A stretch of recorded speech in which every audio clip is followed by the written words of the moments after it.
Comme tout le monde, je pensais que Le Corbusier avait construit la chapelle Notre-Dame du Haut uniquement dans le but d'honorer Dieu. Mais cette expérience m'a mené au-delà de ce que j'imaginais. Je suis allée découvrir ce monument en une simple visite, en essayant d'oublier tout ce que je savais. J'étais attirée par cette maison de Dieu hors du commun. Alors, j'ai cherché à en savoir plus. 15 ans de recherche et des rencontres, toutes plus extraordinaires les unes que les autres, m'ont mené là où je ne pensais jamais aller.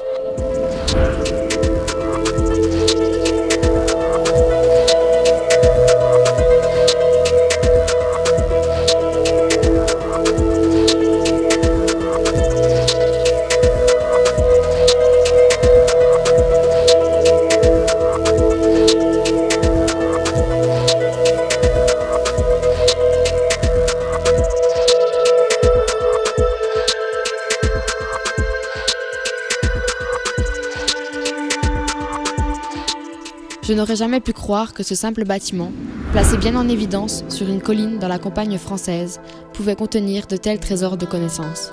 C'est quelques questions. Pourquoi la construction d'un tel bâtiment? Pourquoi cet emplacement précis?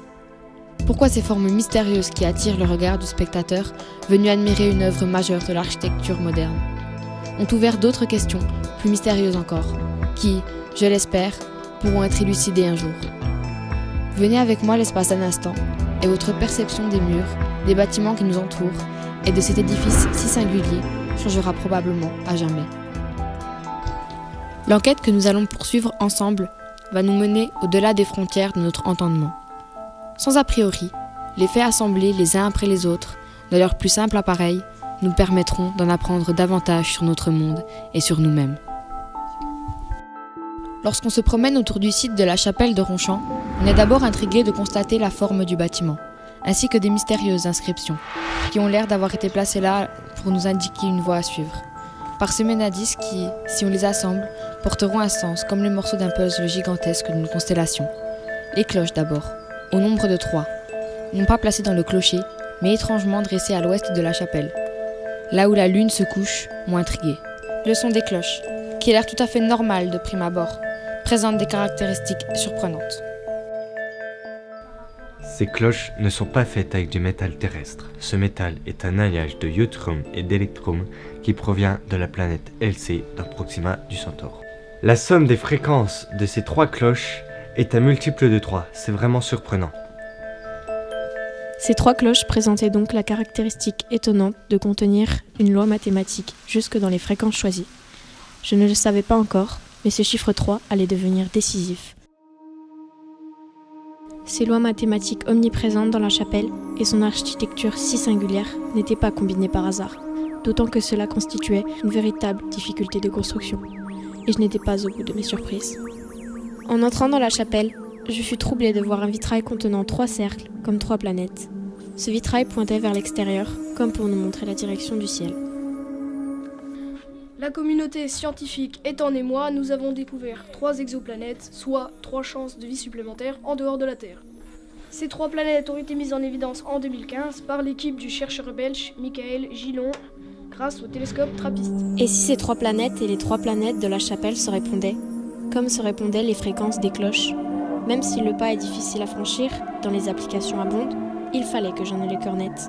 Les signes étaient évidents et disposés comme pour assurer la découverte de ce qu'ils signifiaient. Une inscription sur un autre vitrail allait définitivement lier la chapelle au cosmos, étoile du matin.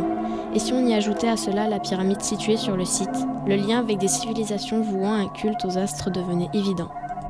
La divinité du jour, Tayhuizcalpanteki, est une divinité de la civilisation aztèque.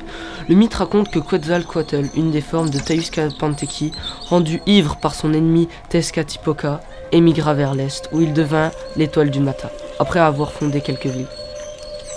J'ai tout de suite pensé à Vénus sortant des eaux, le renouveau après le chaos. Mais ce n'était pas tout. Sur un autre vitrail, on pouvait lire l'inscription suivante. Marie brillante comme le soleil. Le lien avec les civilisations anciennes, et notamment aztèques, férus d'astronomie, était de plus en plus clair. Tous les signes présents sur la chapelle semblaient pointer vers le ciel. Le salut des hommes serait-il dans les astres? Les mythologies se répondaient à merveille. Plus effrayant encore, si on considère la récurrence du chiffre 3 et qu'on l'associe aux 2 cornes constituées sur le côté ouest de la chapelle, la référence à un des textes les plus mystérieux de l'histoire de l'humanité peut être établie avec une grande facilité. 3 fois 222 est égal 666. C'est le chiffre de la bête exprimé dans l'Apocalypse, qui avait des cornes et produisait des miracles pour tromper les hommes. Cela précède la destruction du monde et l'Apocalypse dans le sens cataclysme universel. Les dimensions de la chapelle elle-même n'étaient pas dues au hasard. Nous avons découvert que si on multipliait la longueur de la chapelle de Ronchamp, qui est 37 mètres, fois 3 plus 3 fois 3, c'est égal à 666. Et que si on multipliait 37 fois 3, c'était égal à 111, qui, évidemment, si on le multiplie par 6, est égal à 666. J'en avais le cœur net. La chapelle Notre-Dame-du-Haut, construite en 1954, était en réalité un monument dressé, non pas seulement pour être un lieu de culte, mais avant tout pour prévenir l'humanité d'une catastrophe imminente.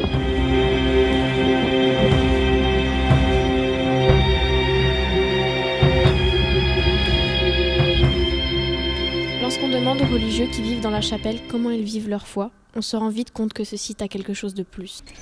La chapelle est un lieu de recueillement unique au monde. J'y habite depuis 3 ans, le site est paisible et propice à la méditation. La chapelle dispose d'une énergie très positive. Alors, j'ai 2 endroits préférés, c'est sous les arbres à côté de la pyramide, parce que je trouve qu'il y a une énergie formidable. Mais le mystère restait entier. Pourquoi placer un signe supplémentaire qui n'était jamais qu'une redite des textes sacrés?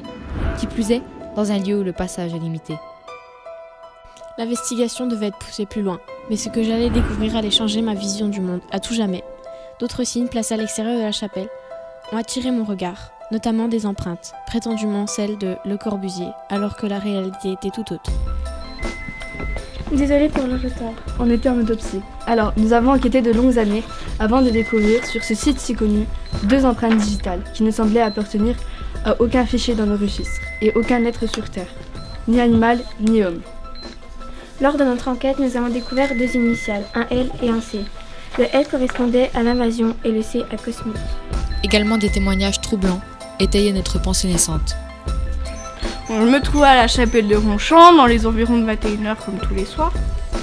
Et là, près des cloches, je vois une lumière blanche. Ça m'intrigue, donc je m'approche. Et je vois une forme ovale qui se dessine et puis plus rien, le trou noir. Et cela corroboré par des affirmations troublantes de personnalités de premier ordre mondial. Comme je suis l'archange universel, je peux communiquer en fait avec l'au-delà et c'est-à-dire les autres galaxies, etc. Sur le site de la chapelle, mon 3e œil m'a fait dire tout simplement que la chapelle a été totalement construite par des êtres d'une autre planète. Suite à une vision hologrammique, j'ai observé des plans de la chapelle et d'un téléporteur en forme de pyramide aztèque. Alors je vais vous jouer le chant de Marie, l'astre lunaire.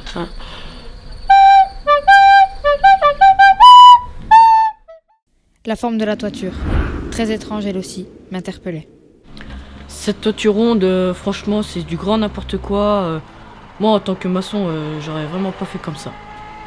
D'autres formes très proches de l'imagerie populaire des ovnis me laissèrent penser que la chapelle n'était autre qu'une construction d'êtres supérieurs, destinée à emporter l'humanité dans 3 des planètes habitables de l'univers. On voulut me faire croire que j'affabulais, ou pire encore, que j'étais fou. J'en pense rien de particulier, toutes les théories peuvent s'exprimer, après il faut avoir une bonne argumentation qui va avec. Oh, vous savez, il y a des gens qui pourraient prendre les dimensions et le code barre d'un paquet de pâtes et vous annoncer l'apocalypse. C'est pas nouveau, pas très original et ça relève pour moi plus de la psychose qu'autre chose. Mais je gardais le cap, et nourri de la connaissance de spécialistes de premier ordre mondial, documentés et fiables, je poursuivis ma route. Un lien inattendu apparut soudainement. Stonehenge, la chapelle et les pyramides de Khéops sont alignées. Ce n'est pas le fruit du hasard. J'en avais le cœur net. La chapelle de Ronchamp était une construction extraterrestre qui avait pour but non seulement de prévenir l'humanité, mais en plus de lui permettre de s'envoler vers 3 planètes, au-delà de l'étoile du matin. Je sais que je m'expose aux railleries des uns et à la colère des autres. J'ai sacrifié une partie de ma vie et ma réputation de scientifique pour annoncer la vérité à qui voudra bien l'entendre. Et tant pis si je m'immole sur l'autel du savoir. Cela en vaut la peine. Je continuerai à chercher pour en savoir un maximum sur ce plan de sauvetage mondial. Ce vaisseau ne doit pas être le seul, loin de là. derrière les œuvres d'art et les terrains de jeu, derrière les écoles et les chapelles, se cache peut-être le salut des hommes et de leur culture.